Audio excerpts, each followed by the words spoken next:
Welcome to উড়ান পাঠশালা। আমি জেএনকে sir.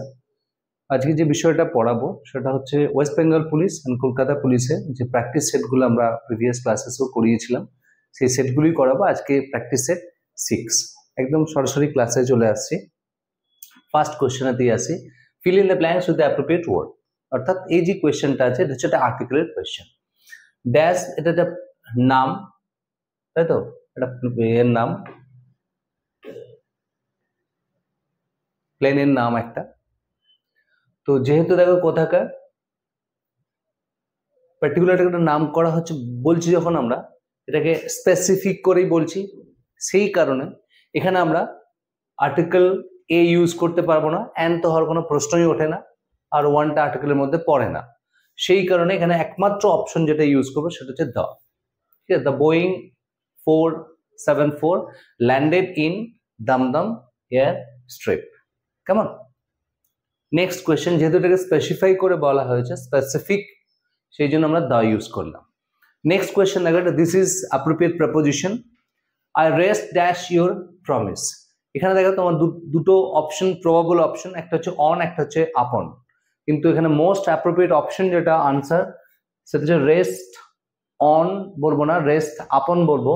That means rely, ভরসা করা বা নির্ভর করা, সেটাকে বলা হচ্ছে রেস্ট আপন। ঠিক আছে, I rest upon your promise. Next question, the acrid smell, এটা মানে হচ্ছে খুব টেস্টি, সুইট। ঠিক আছে, smell is offensive dash me. তাহলে অফেন্সিভের পরে there is only one preposition, no other preposition, there is only one preposition, that is offensive to me. কেমন? Come to next question. Suddenly a dash of wolves attacked the farmer. দেখো, pack of Wolves, Wolves এর collective noun হচ্ছে pack of Wolves. Option 1। কলোনিটা বলা যায় colony of ants, colony of ants, এটা very important question একটা। ঠিক আছে, flock of sheep. ঠিক আছে, এবার হার্ড অফ ক্যাটল হয়, হার্ড অফ এলিফ্যান্টস হয়। জেনারেলি একটা জিনিস মনে রেখে দিও, হার্ড ওয়ার্ডটা সেই জায়গাতেই আমরা ইউজ করব যেখানে 4 ফুটেড অ্যানিমাল, একটু হলেও বড় যেসব অ্যানিমালস গুলো আছে, 4 ফুটেড অ্যানিমালস, তাদের ক্ষেত্রে জেনারেলি হার্ড ওয়ার্ডটা ইউজ করা হয়। এর ট্রিক্স মনে রাখা যায়। কেমন? নেক্সট কোয়েশ্চেনে আসছে, do not keep him in, এটাও আর্টিকেল কোয়েশ্চেন। এই পুরোটা নিয়ে হচ্ছে একটা ফ্রেজ, ইন দ্য ডার্ক। এই পুরোটা হচ্ছে একটা ফ্রেজ। কেমন? ফ্রেজ মানে হচ্ছে group of words without verb. ঠিক আছে, দেখো এখানে কোনো ভার্ব নেই, পুরোটা হচ্ছে একটা ফ্রেজ, এবং এই ফ্রেজটা সবসময় দ দিয়েই হয়। In the dark, in a dark হয় না। Next question, question number 6। He absorb, অ্যাবজর্ভের সঙ্গে there is only one preposition. অ্যাবজর্ভের সঙ্গে একটাই প্রেপোজিশন, যেটা নিমগ্ন থাকা, এনগেজ থাকা, that is absorb in. Option 1, option D, absorb in. Next question, we study English, আমরা ইংলিশটা পড়ি তার কাছে, সুতরাং উইথ হিম হবে না, তার সঙ্গে না, তার কাছে হলে হবে টু হিম। ঠিক আছে, ফর হিম মানে তার জন্যও নয়, তাহলে we study English to him. Next, this is surely dash unique situation. দেখো আমরা কি জানি, ইউ আর ওয়ার মতো যদি প্রনাউন্সিয়েশন হয় সেক্ষেত্রে আমরা আর্টিকেল এ ইউজ করি। এরকম বেশ কিছু ওয়ার্ডস আমি বলে দিচ্ছি তোমাদেরকে। যেমন বলা যায় ইউই, ইডব্লিউই, এটা প্রায়শই তোমরা কোয়েশ্চেন পেপার এটাকে দেখতে পাবে। ইউই কথাটা মানে হচ্ছে ফিমেল শিপ। ইউই মানে হচ্ছে ফিমেল শিপ, এর আগে এ বসে। কেমন?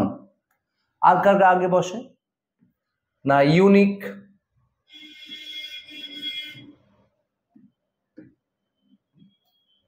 Union,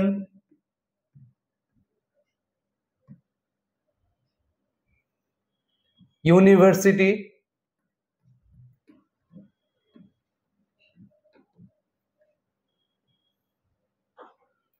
useless,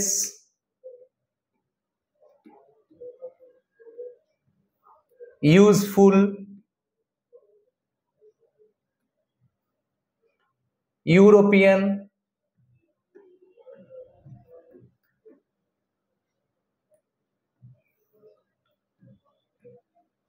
one-eyed, one dare,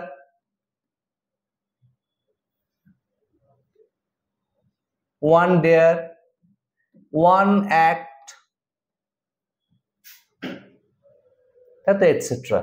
এগুলোর আগে আমরা সব সময় আর্টিকেল এ ইউজ করব, ঠিক আছে? যেমন যুবরাজকে ওয়ান ডেয়ার বলা হতো, মানে যে একদিনের খেলা খেলে, one dayer. One act play, a one act play, কখনই আমরা অ্যান ওয়ান অ্যাক্ট প্লে বলতে পারবো না। হি ইজ আ ইউরোপিয়ান, কখনই আমরা অ্যান ইউরোপিয়ান বলবো না। তাহলে এই যে ওয়ার্ডসগুলো লিখলাম, all they are preceded by article A, অর্থাৎ এই সমস্ত যে লিখলাম যেগুলো, প্রত্যেক কটা useful, useless, university, union, unique, হ্যাঁ এমনকি ইউনিকর্ন, ইউনিকর্ন ওয়ার্ডটাও লেখা যায়, ইউনিকর্ন, UNICORN, এটাও কিন্তু তাই। অর্থাৎ মনে রাখবে সবসময় যে প্রোনাউন্সিয়েশনটা অর্থাৎ উচ্চারণটা যদি ইউ অথবা ওয়া এইরকম প্রোনাউন্সিয়েশন হয়, সেক্ষেত্রে আমরা আর্টিকেল এ ইউজ করব। আর একটা ওয়ার্ড ভীষণভাবে যেটা এক্সামে আসে, সেটা আমি লিখছি আগে, দেখো।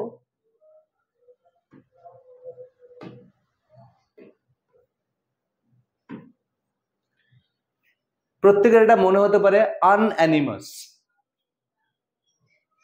তাহলে আনঅ্যানিমাস হলে যদি এই প্রোনাউন্সিয়েশনটা করো, তাহলে আনঅ্যানিমাস হলে আমরা অ্যান ইউজ করতে পারছি, অ্যাকচুয়ালি এর উচ্চারণটা হচ্ছে ইউন্যানিমাস, এর উচ্চারণটা হচ্ছে ইউন্যানিমাস।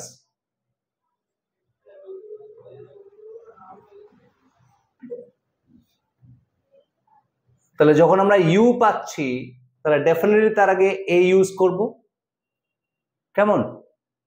এগুলো প্রত্যেক কটাকে মনে রাখবে, এগুলো প্রত্যেক কটা ভীষণ ইম্পর্টেন্ট ফর দ্য এক্সামস, কেমন? তাহলে ইউ আর ওয়ার মতো প্রোনাউন্সিয়েশন হলে আর্টিকেল এ বসবে। Next, a dash of sheep.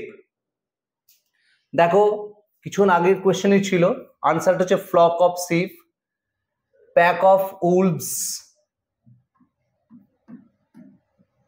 উলভসের ক্ষেত্রে প্যাক অফ কলোনিটাও বললাম, অ্যান্টস, হার্ডসটা হচ্ছে herd of deer, herd of cattle, herd of elephants, generally যেগুলো 4-footed অ্যানিমালস, কম্পারেটিভলি বিগ, তাদের আগে হার্ড এই কালেকটিভ নাউনটা ইউজ করা হয়। All this are called collective noun, ঠিক আছে? আচ্ছা, একটুখানি এই কোয়েশ্চেনটাকে একটু রেকটিফাই করি। এই কোয়েশ্চেনের একটা জায়গাতে একটুখানি প্রবলেম আছে, সেটা হচ্ছে এই হার্ড অফ শিপ, এই ভার্বটা এখানে ওয়াজ হবে, ওয়ার ন। কেন নয় সেটাও একটু এক্সপ্লেন করে দিচ্ছি। কালেকটিভ নাউন মানে দেখো এখানে আমরা কি বলছি, একটাই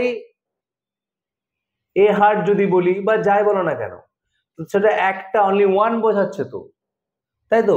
তাহলে it denotes one, that's why the verb must be singular, ঠিক আছে?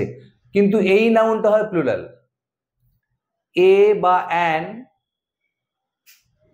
Plus collective noun, collective noun বলবো না, কালেকটিভ নাউন্স, তাই তো? কিন্তু ভার্বটা হবে সিঙ্গুলার। এবার মাঝখানে এ ড্যাশ অফ, ঠিক আছে? এই কালেকটিভ নাউন্স বলো, প্যাক অফ হোক, যা হোক, ঠিক আছে? কালেকটিভ নাউন্স প্লাস যে নাউন্সটা আসছে, এই নাউনটা প্লুরাল হলেও আমরা কি করব,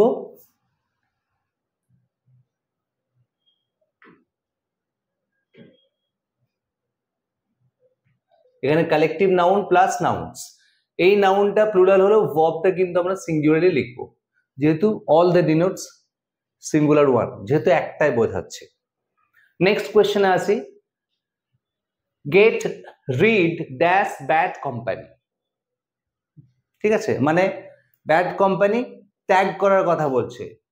ঠিক আছে, পুরোটা এটাও একটা phrase, get rid of, that means give up.